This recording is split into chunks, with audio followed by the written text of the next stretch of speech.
In this video, I just want to talk about my experience here in Okinawa and how it's relating to my functions, my cognitive functions, how each of them are experiencing this vacation.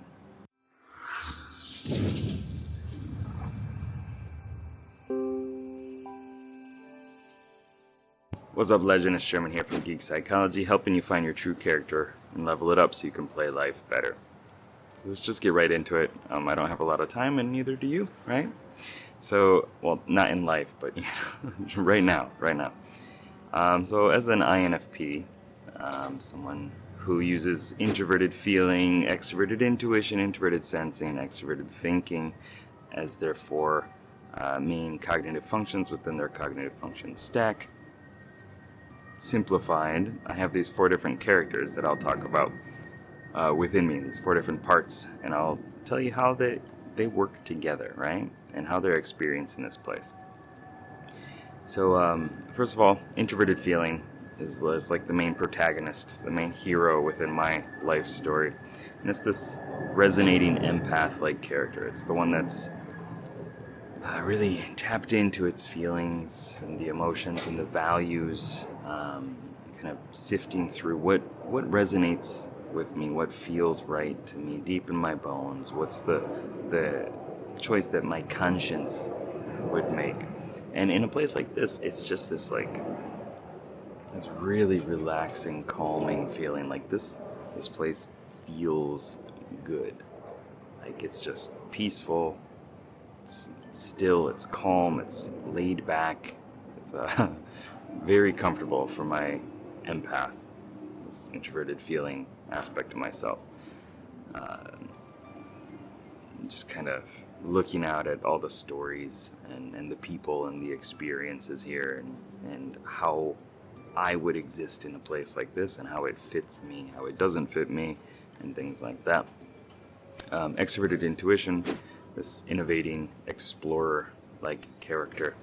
It's all about the possibilities and pushing buttons, shaking things up, creating new possibilities, new experiences, and embracing those as they emerge. It's seeing all these different possibilities and how life could be different here and what that might expand out to and reflect on later, through taking one chance, through taking one opportunity, it leads to another one and another one and another one, right? So I get to see all that and experience all that. There's also something to do with the ocean and introverted feeling plus extroverted intuition. Just like it's like, wow, what could be out there?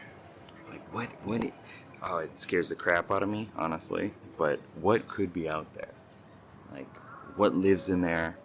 What would it be like to be swimming in there, to be dropped in the middle of that, and to experience a very different form of life in many ways? And just it kind of tingles all these different idea nodes and aspects. Introverted sensing, this stabilizing guardian, is taking all these experiences from the past and recalling, reflecting over them, and it's, extroverted sensing is picking this up right now, right? And it's going to store it in with introverted sensing as well. And it also gets stored with the kind of emotional and internal kinesthetic experiences as well. Like how did the breeze feel at that time? And what were my emotions at the time? What was I feeling internally? The Guardian is just like taking this as a way of attaching it later to a positive state. And this is kind of intentional as well on how I'm using it, but it's grabbing it and saying whenever I need to just go to like a safe place, a comfortable, relaxed place, when I'm doing meditation or something like that as well, this can be it. And I can kind of revivify the sensations, the experiences, and enjoy that, and take myself back to this moment, take myself back to that beach down there, take myself to this the sun and the sky and the breeze and things like that, the sound of the airplanes, and how I felt at that time. So it's kind of like locking it and holding on to it as something that I can access later. And extroverted thinking, as my this kind of rebellious maverick-like character within me, this strategizing commander aspect, I've had this weird sense of like I can't stop.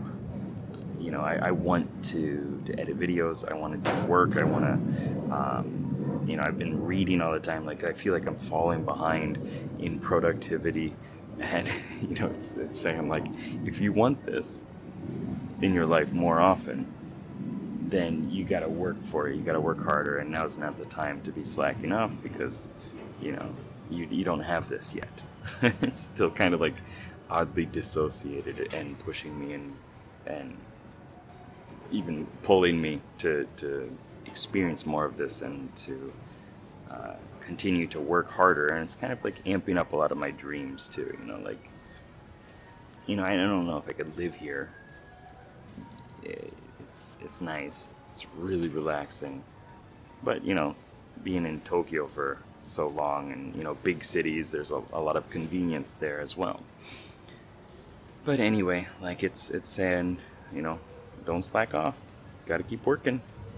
Gotta keep hustling. But yeah, I wanted to just kind of make a video to share some of my experiences, the things that I'm thinking about as I'm here. And let's see if I drop the camera. I hope not. Got a nice little pool down there as well. Cool stuff. Alright, well, I hope this video was at least interesting and got you thinking about some things. And please let me know down below what you got thinking about. How would you relate to this experience? And keep up the lifelong questing. Good luck, have fun. Peace.